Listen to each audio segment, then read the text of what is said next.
Most EMTs don't wash out because they're unsafe. They wash out because they're passive. Same cert, same patch, same bus, very different career trajectories. The EMTs who build real careers aren't more talented, they're more intentional every single day. This is about how you act when no one's watching, because that's when your reputation is actually being built. I want to talk about what makes EMTs successful as they begin their career. I'm Angry Bill, and this is Pre-Hospital Wisdom. We understand that medicine's medicine, whoever you are, but that EMS folk have special skills, knowledge, and culture that makes things a little bit different. Let's raise the bar here. It was 30 years ago when I began my first job in EMS, working for a small private ambulance in the suburbs. I answered phones and dispatched the two ambulances at night. I moved up through the wheelchair transport van and got a spot on an ambulance. The paramedics I worked with decided I was worth their time, so they invested in mentoring me. I eventually became a decent EMT, went to paramedic school, and moved on. The effort never stops, though. The learning never stops. It never changes. Now I get to invest my mentorship into EMTs and YouTube viewers. So let me tell you about 8 habits that pave the way for your career. As an EMT, you are not just riding along, just the driver, just learning. You're part of the treatment plan. You're part of scene management. You're part of the patient's experience. You're an airway assistant. You're a cardiac arrest facilitator, a trauma management expediter. You're a professional. Own it. Never say, I'm just the EMT. Words shape behavior. If you downplay yourself, everyone else will too. Habit number 1, be predictable in the best way. Great EMTs are calm. Elite EMTs are boringly reliable. Your medic should never have to ask you twice, micromanage you, or hold your hand through something you should already know. They should never wonder if something got missed. The core expectation is that if you're told something once, that's it. Never be told anything twice. What does it look like? Equipment's ready without prompting. Tasks are completed fully, not halfway. Follow-ups and circling back happens automatically. Reliability beats enthusiasm every time. Habit number 2, don't turn down calls or training ever. If a call comes in, you go. If training is offered, you're there.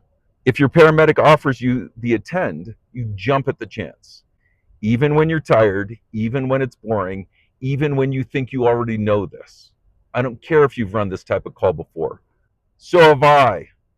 What does it matter? Experience compounds, exposure matters. The best EMTs don't cherry pick learning. Nobody should tolerate the EMT who acts all burnt out. You're at the beginning of your career. If you're already crusty, you aren't worth my time or attention. You don't get to choose which calls build you. The job decides that for you. Habit number 3, master the unsexy stuff first. That's your foundation. Anyone can look good on a good call. Careers are built on secondary exams and history taking, clean lifts, efficient packaging, scene flow, documentation that holds up. The common bad habit is chasing advanced skills while ignoring fundamentals. The reality is EMTs who nail the basics reduce scene chaos, protect their partner's bandwidth, and make everyone else better. Calm the family and bystanders, show that we care, and for God's sakes, do a secondary. Every patient, every call from head to toe. Flash doesn't earn trust, competence does. Habit number 4, ask good questions at the right time. Curiosity is a strength. Poor timing is a liability. Good questions are specific, thoughtful, and show you've already been thinking. Bad questions interrupt patient care, challenge authority on scene, and ask something you could have looked up.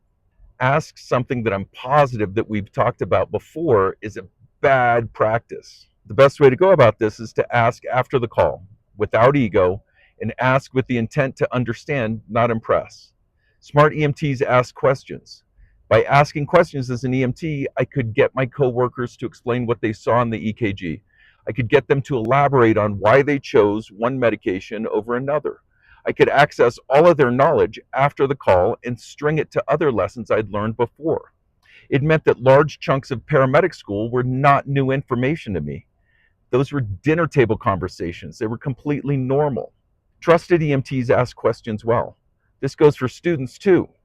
The power of asking why without being adversarial or annoying cannot be undersold. Habit number 5, read the room before you read the monitor. Equipment doesn't tell you everything, people do. Focus on your interpersonal skills at least as much as your technical skills. Bring calm to the chaos. This is a skill that will make you a phenomenal provider no matter your future position. Always be assessing.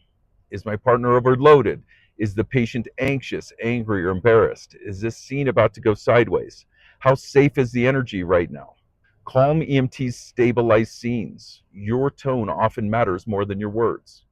Habit number 6, be professional even when no one is policing you. Professionalism isn't just a uniform, a title, or a supervisor watching.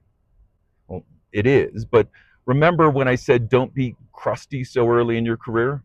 The same thing goes for uniforms, hygiene, and preparation. You may not think so, but we notice.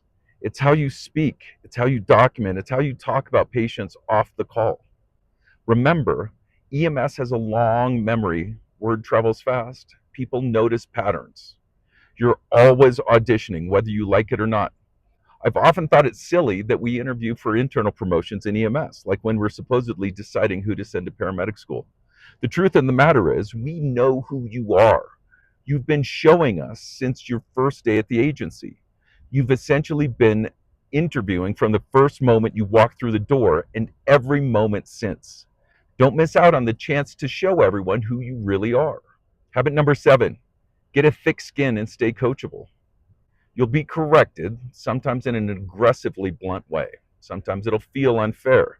Sometimes it'll be in a way that seems inconsistent with what you've already been told.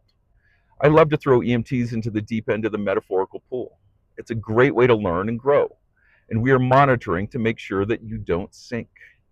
Your job is to not crumble. Don't get defensive. Don't shut down. Top EMTs extract the useful part and discard the noise. Apply the lesson and figure out what subtle differences made it feel inconsistent to you. Tough feedback doesn't make you weaker. Resisting it does. It isn't usually personal. Habit number 8, think 2 steps ahead, but don't think 10 steps ahead. New EMTs either react late or overplan imaginary disasters. The goal should be anticipation, not anxiety. For example, you don't need to plan for an RSI. You do need to be ready if the breathing deteriorates. Practice your basic skills as the foundation to everything that follows. 90% of being a good paramedic is based in those EMT skills. You should be crushing them. Focus on that. I will then be able to handle the complicated shit for both of us. Stay present. The call will tell you where it's going. So, as a final thought, this is a long game. The short answer is this: don't dodge work, don't dodge learning, don't dodge feedback. Show up ready and be reliable. Be professional, ask better questions, get tougher. And never, ever be told the same thing twice. That's how EMTs become the kind of partner people request by name. So, what do you think of all that? Paramedics, is that correct based on your experience? EMTs, is this what you're finding? Let me know. While you're there, do all the cool YouTube stuff so that the channel is on the right path.